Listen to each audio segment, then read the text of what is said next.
Hello and welcome to another edition of Hey, What's Up with Dorian? Hey, I'm Brian Ivy, and this is definitely still a pretty strong hurricane, but not major, not destructive like what we've seen. That doesn't mean there's not going to be impacts as it parallels the east coast of Florida and brings some rain bands, the chances for a couple tornadoes, storm surge, and even some flooding with gusty winds. This will continue moving northward as seen from last night. Finally begun that trend towards the north-northwest. Still gusts to 130 miles per hour, and it's still a sub 960 millibar storm as it begins to really stay a Cat 2, I think, for a little while. It's not going to magically fall apart in the very near future at all. But pretty quiet, dry weather across a good chunk of the country back towards the west.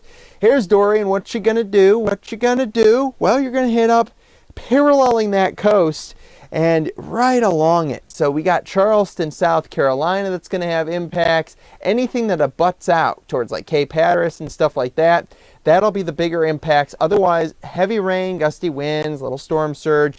Not much going on. There's going to be a little line of showers and thunderstorms that come down in a cold front. That's going to kind of help to pick up Dorian and begin the descent out towards sea eventually. But really not too much going on outside of that as you look towards the west in the next few days or so, and Dorian becomes a little bit less organized with a relatively quiet, dry pattern with high pressure and control, besides a few splotchy showers that are going to be up across portions of Wisconsin into maybe the northern areas of Michigan. So you'll get some rain after that as we go towards the next week or so across portions of the north into the Great Lakes. And then, whoa, Dorian, yep, just off coast. That's the big rain, so that's good news there. The fish won't mind it too much. But dry weather from Texas through the Tennessee Valley area. So that's a little bit something to kind of monitor for maybe some more droughty conditions. But good news there for portions of the plains into the Midwest, because there will be some areas of light shower activity and some more organized areas of rain. This guy could definitely produce some fair shower activity, maybe some heavy rain back towards Missouri, Kansas, into portions of maybe Illinois as we go towards the weekend, and then into early next week, our next system coming out of the Pacific Northwest, getting its act together, pulling its way on down. And this will probably be a pretty strong storm. It's going to pull in a lot of cold air across portions of northwest Canada, and it's going to have a decent temperature contrast that'll eventually produce some more heavy rain back into portions of the Midwest as our next storm gathers. And this is going to be a little rainy time now for the Four Corners area.